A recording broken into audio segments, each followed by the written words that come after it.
What's going on, guys? Today I just want to talk about this topic that I feel like is just plaguing our generation. I mean, seriously, from start to finish to wherever we are in this time gap, this is driving people, and this is what's motivating people, and this is the wrong motivator. I'm talking about a lot of this generation that's driven on sexual energy, and you're talking about what's so wrong with that, what's so bad about being driven by it, it's not too bad, and I would agree, it's fun, and it has a thrill, and it has all these things, and you're like, well, I'm not hurting anybody, I'm just having a little bit of fun, I'm just living a little, but you're not. And you're killing yourself little by little by little, but not only yourself, but you're hurting others. And I know it's hard for people to realize, well, look, I don't care. This is a stupid message. I don't really care. But But didn't you have a dream at one point of being successful or having a dream of doing something? And with this pornography and this sexual addiction, maybe you are successful and you still have this. And maybe this doesn't apply to you, but maybe there's others who are unfocused and they're not driven, and so they're trying to do their best, but they can't focus on their goal, or they're just not happy. Maybe you are successful, but you're not happy at all, and you think that this is gonna fill you, but then you're depressed even more, and you're more depressed, and you can't get satisfied, and you're trying to find a way, but it doesn't work. I really want to start and target the women real quick because I feel bad for you guys. I really truly am. I mean, they are seen as objects in our today's world. I mean, in the past, we get to see them as people. We, as people, as man and as men, we got to see people as people without being hypnotized and put into slavery with sexual sin. And we're not sitting there, and we're not in chains. And the problem is right now is that we're in this chain, and we can't see people for people. We see people as objects for our own self-pleasure, and so women have to be careful around men all the time, even men that they trust issues have never been higher in my entire life that I've seen when I've talked to girls. I mean, every girl I've talked to, every girl I've liked, every girl I've been with, okay, not every, but mostly, every is a pretty good, pretty large population, but a good amount have trust issues from other men they've been with, and other situations they've been in. And they're like, I don't know if I could trust a guy anymore. They took advantage of me, and I didn't know what to do, and I couldn't say no, and now I'm hurt, and now I don't trust a guy because I feel like they're gonna take advantage of me again. And isn't it hard to live a life where you can't trust anybody? I feel like it is, right? And as a guy, I don't want to be seen in that light as a stereotypical guy who's sex hungry and all that stuff, right? And I understand the generation. I still have that urge inside of me, but I try to control it every day because I don't want to be that monster. I want to feel again. I want to be a human, not a slave.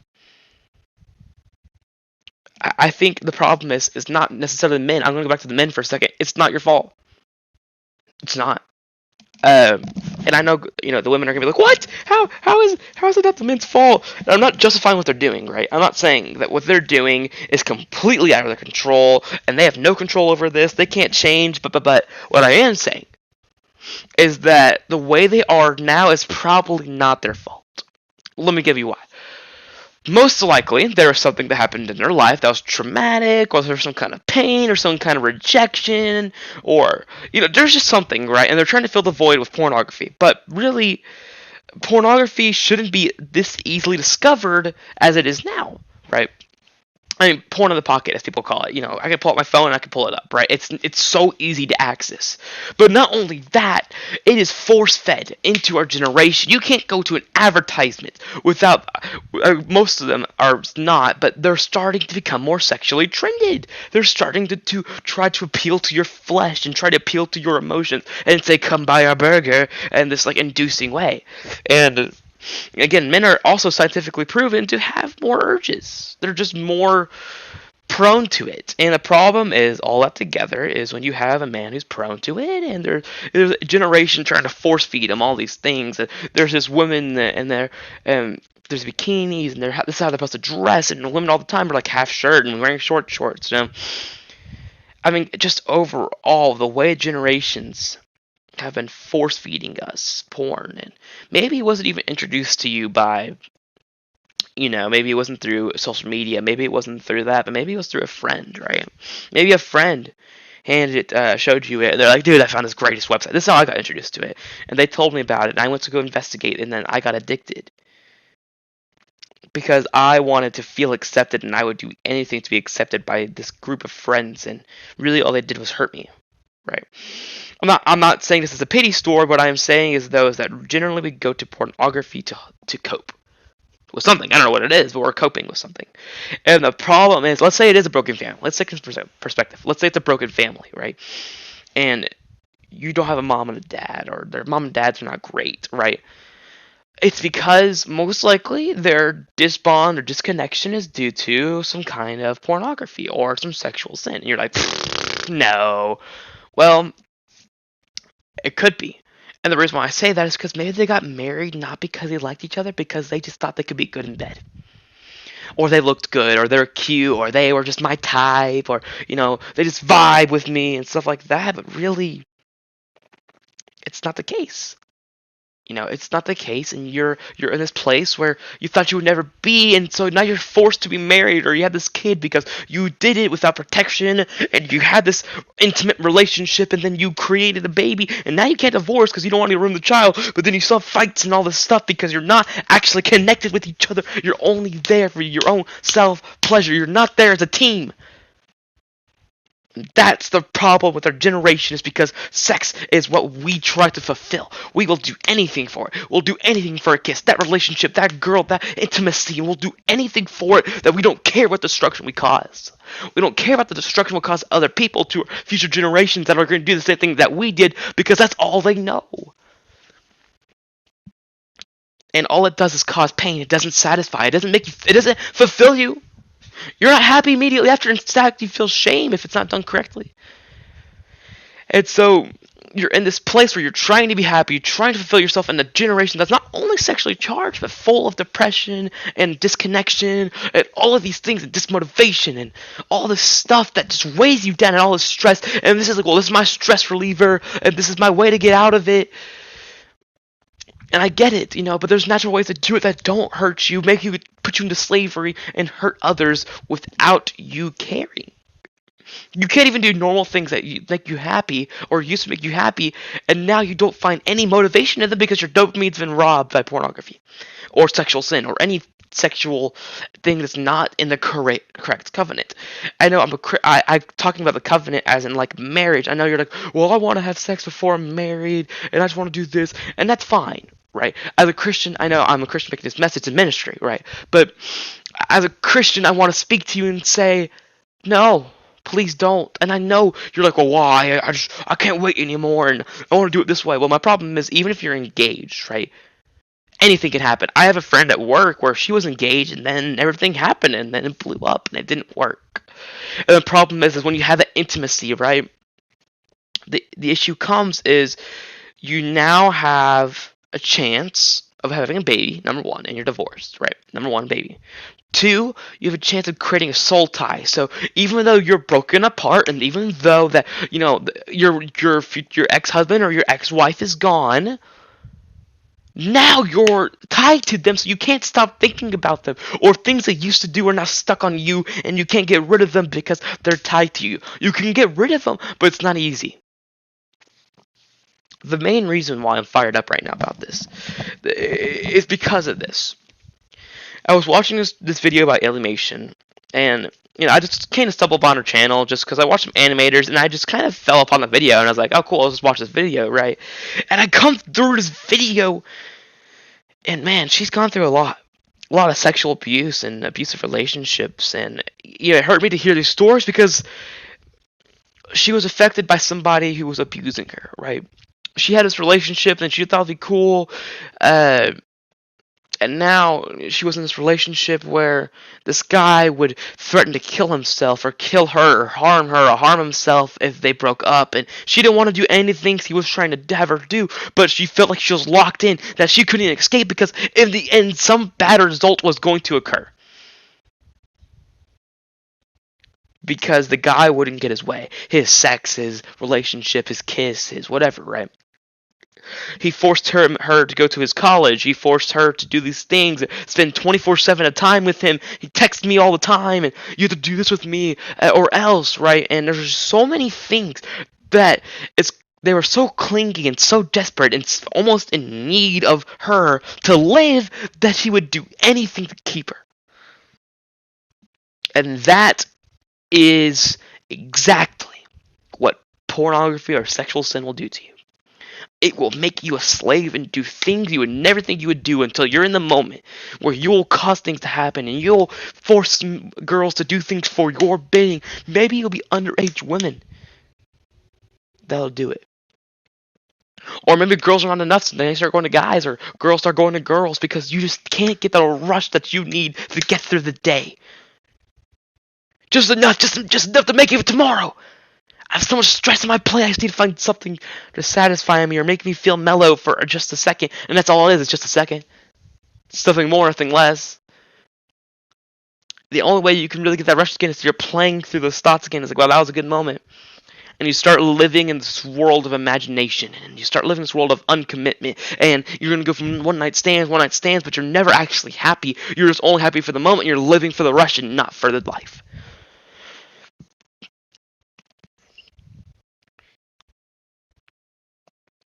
The thing is that, again, I can't blame men 100% for this, because you don't just wake up seeking validation.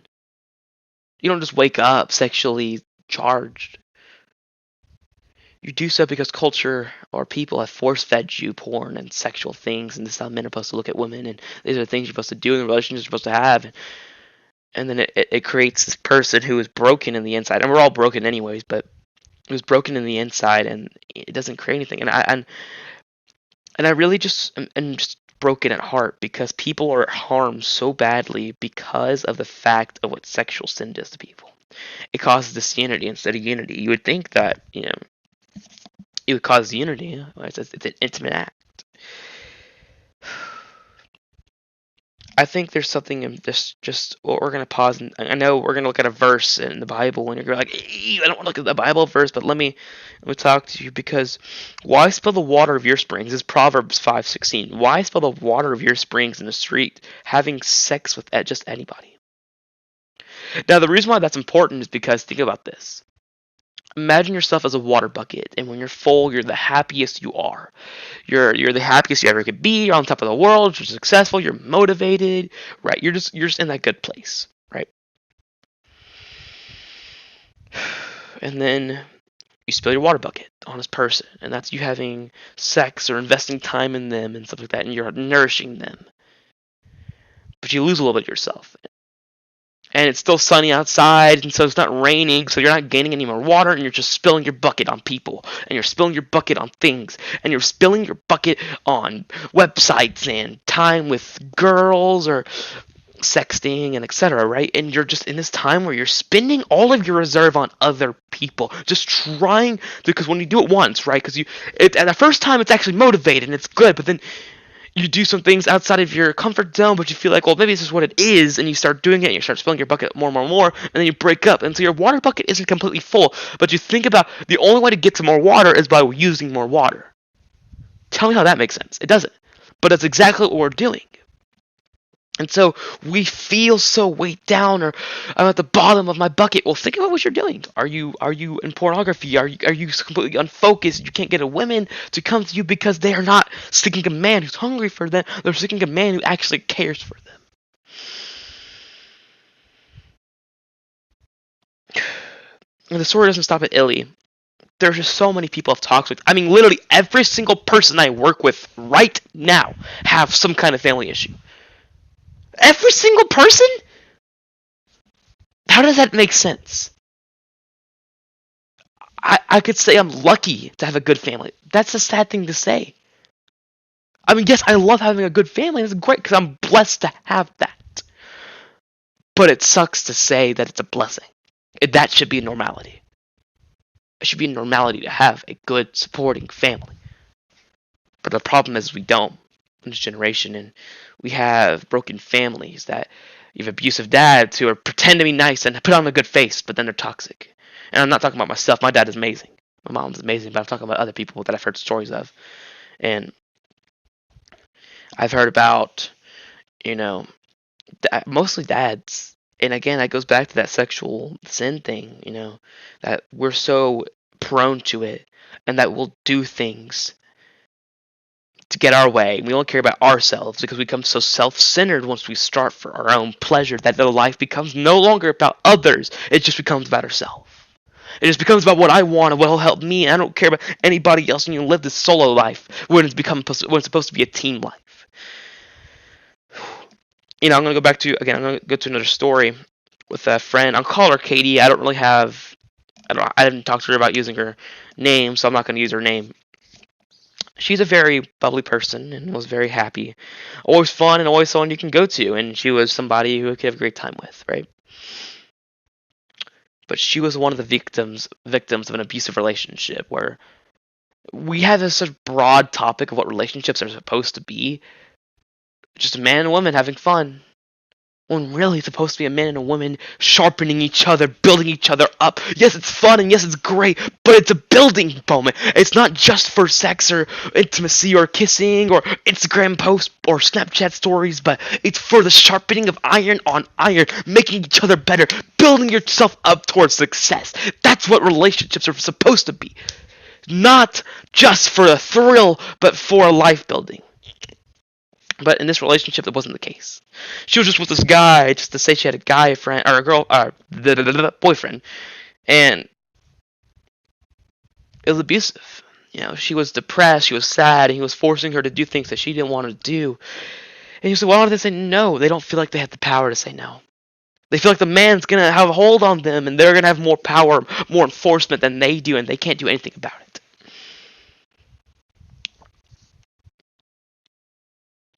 But this isn't the only thing she's gone through. Her first encounter with the guy was rape.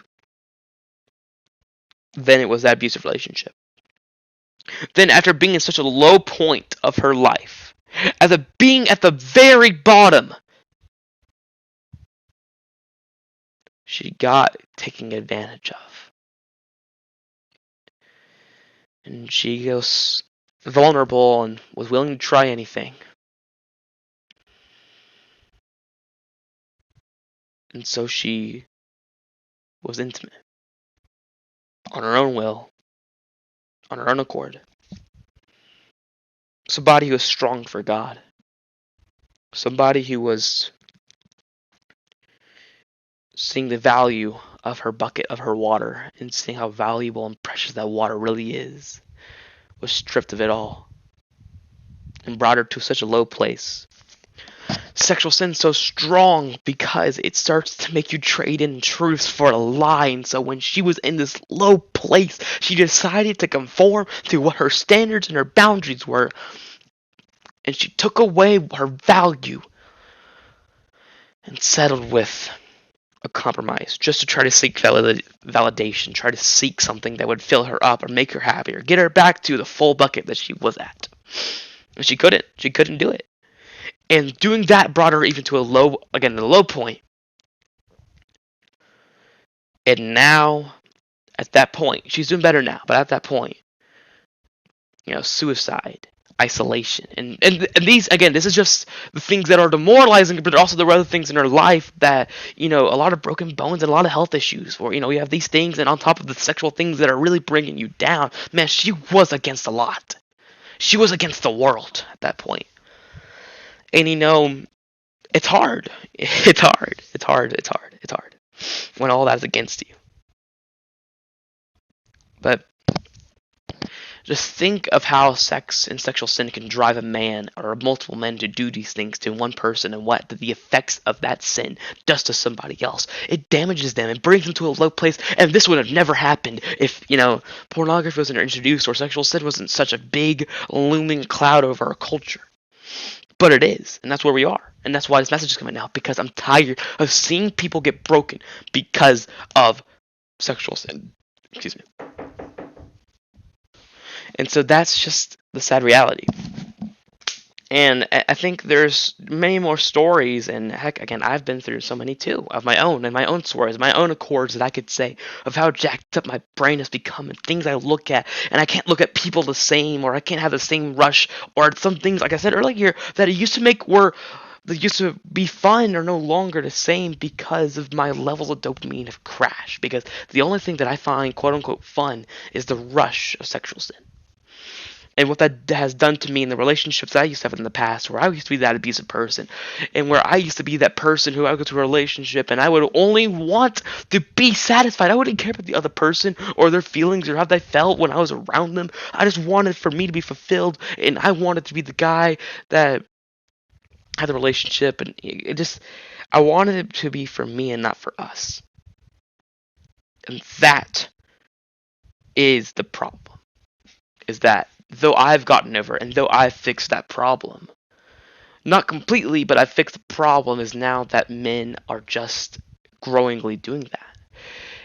And the issue is that with that being the case, with that being the problem, and the reason that is because men have become so clingy and almost reliant on girls to fulfill the void in their hearts that, again, could have came from anything.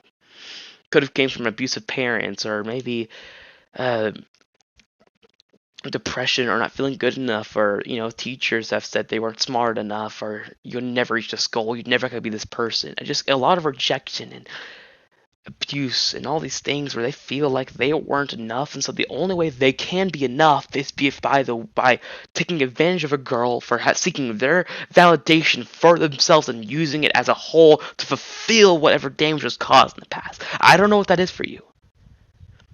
For me, I'm still looking. And maybe it was I never had friends, or maybe it was or in that time when I went into it, and so I was like, I can finally have friends, and I can finally do this, and I need to seek validity because all these people have girlfriends and I don't, or maybe something like that. I'm looking for validation, but a reason for my validation, but the validation was needed for people, and that's why people go to it. Go to sexual sin for validation. Go to people for validation. It's just a validating. You would think they're a generation with so much communication that we wouldn't have to worry about validation, but you go to social media and you're like, well, my life isn't like that. There isn't either.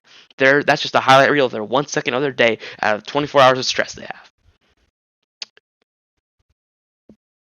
And that's just reality. Don't fall into the illusion of life like pornography is going to save you. Social media, the people who are on it, they're living their best life. They're not. And I just want you guys to be careful. I know the internet's super cool and it has, the greatest communications device of all time, but the problem is with the internet is that social media comparison and pornography access, suicide all-time high, divorce all-time high. You want to know why? It's because we spend too much time being exposed to people's lives and highlight reels and their bodies, and we are exposed to all these things that we never should have been exposed to. We were never meant to really talk to people from Kansas, talk to people from Minnesota, from Alabama and Africa. And yes, people are being impacted in a good way, and there's a reason why the internet exists today. Okay, there's a purpose for it, and there's a reason why communication around the entire world is good, but it's bad at the same time because of the damage it does on their people. People will never be satisfied when they're comparing themselves to other people. Or they'll never be satisfied when they're looking at thousands of women, but they're never committed. And the real problem is that we're not having real relationships or real intimacy. We're just having fake relationships and fake intimacy to get us through the day. Instead of real relationships and real intimacy that will cause you to sharpen yourself and be the best you possible. Show me your friends, I show you your future. That's all I have for you guys. And I just want you guys to realize the best way we can start healing and creating healthier trust is by cleansing the internet. Not deleting the internet, not getting rid of it, because that's unrealistic. But if we could start by removing social or sexual sites from the internet, that's a first step to trust and a healing generation. That's all I have for you guys this time. See you guys. Bye.